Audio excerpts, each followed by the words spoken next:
So Marvel তাদের fantastic 4 First Step movie দিয়ে তাদের ফেজ 6 শুরু করতেছে, যা কিনা 2025 থেকে শুরু করে 2027 পর্যন্ত হবে। এন্ড আজকে আমরা এই ভিডিওতে ফ্যান্টাস্টিক 4 ফার্স্ট স্টেপের স্পয়লার ফ্রি রিভিউ দিব। তো চলেন শুরু করা যাক আজকের রিভিউ। সো অনেকদিন পর মার্ভেলের কোনো মুভি দেখে আমি এনজয় করলাম, কারণ মার্ভেলের লাস্ট ফেজের মুভিগুলো অতটা ভালো ছিল না, আর এই মুভির উপরে অনেক কিছু ডিপেন্ড করতেছিল যে মার্ভেলের কামব্যাক হবে কিনা। তো মার্ভেলে কি কামব্যাক হলো সেটাই আমরা এই রিভিউতে জানবো। সো প্রথমে মুভির হালকা পাতলা স্টোরি নিয়ে যদি বলি, সুজেন, জনি, বেন আর রিড এরা হচ্ছে ফ্যান্টাস্টিক 4 এর টিম, আর তারা একটা অল্টারনেটিভ আর্ট থেকে বিলং করে যার নাম্বার হচ্ছে 828। আর এই পুরা দুনিয়াটা 60s এর রেট্রো ফিউচারিস্টিক স্টাইলের, মানে 60 দশকের সময়ে যদি অ্যাডভান্স টেকনোলজি দুনিয়াতে থাকতো তাহলে যেমন দেখা যেত ওরকম টাইপের একটা দুনিয়া আমরা ফ্যান্টাস্টিক 4 এ দেখতে পাইছি। আর ফ্যান্টাস্টিক 4 হচ্ছে এই দুনিয়ার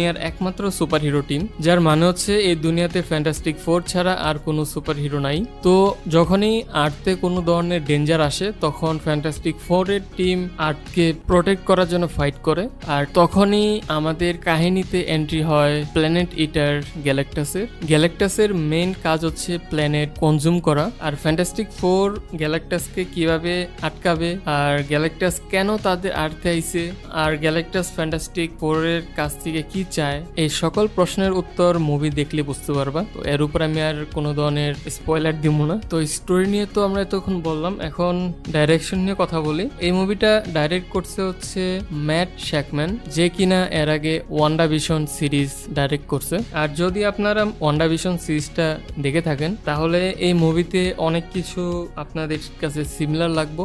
যেমন এই মুভির ব্যাকগ্রাউন্ড মিউজিকটা অনেকটা 60 অথবা 70s এর সময়কার মিউজিকের মতো রাখার ট্রাই করছে। এরপর এই মুভিতে ফ্যান্টাস্টিক 4 এর যে মেম্বারদের মধ্যে একটা ফ্যামিলির বন্ডিং দেখাইছে, যা কিনা অনেক ভালোভাবে ফুটায় তুলতে পারছে। মানে এই মুভিতে তাদের যে ফ্যামিলি বন্ডিংটা আছে সেটা অনেক স্ট্রং দেখাইছে।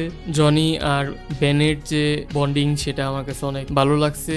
এরপরে সুজেন আর রিডের যে রিলেশনশিপ সেটা অনেক ভালোভাবে দেখাইছে।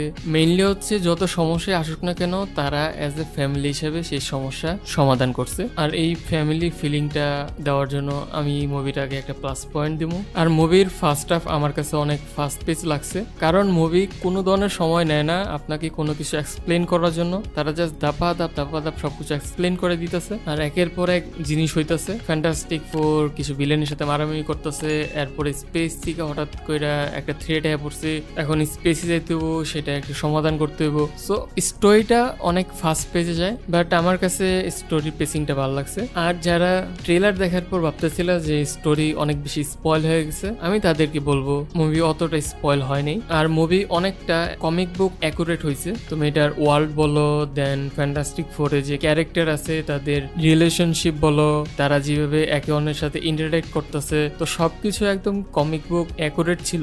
যা দেখার পরে আমি ভাবলাম যে অনেক দিন পর মার্ভেলের থেকে একদম ডিফারেন্ট কিছু পাইছি। লাইক তুমি যখন মুভিটা দেখবা তখন এরকম ফিল আইব না যে এটা মার্ভেলের কোনো মুভি। ওভারঅল মুভির সিনেমাটোগ্রাফি, মুভির যে অ্যাস্থেটিক সবকিছু আমার কাছে অনেক ভালো লাগছে। আর এরকম না যে আমার কাছে মুভির সবকিছু ভালো লাগছে, কিছু নেগেটিভ পয়েন্ট আছে। যেমন মুভির বিএফএক্স আমার কাছে কিছু কিছু জায়গায় অনেকটা লো মনে হয়েছে। দেন ক্যারেক্টার অত ভালোভাবে এস্টাবলিশ করা হয় নাই। হ্যাঁ, ক্যারেক্টারের মধ্যে কেমিস্ট্রি অনেক ভালো, বাট ওরকম ইম্প্যাক্টফুল না। তার পিছনে মেইন রিজন হচ্ছে মুভি অনেক ফার্স্ট পেজে চলে। যেমন শালাওয়ালের সিলভার সার্ফার, তার একটা ব্যাক স্টোরি আছে, কিন্তু তারপরও তার ক্যারেক্টারটা অত ইম্প্যাক্টফুল লাগে না। এরকম মনে হয় যে তারে শুধু মুভিতে রাখছে এক প্লট সেটিং এর লিগা। So overall Fantastic 4 First Step movie আমার কাছে ভালো লাগছে। আই গেস আমার মুভি নিয়ে এক্সপেকটেশন একটু লো ছিল, যার কারণে মুভিটা আমার কাছে এতটা ভালো লাগছে।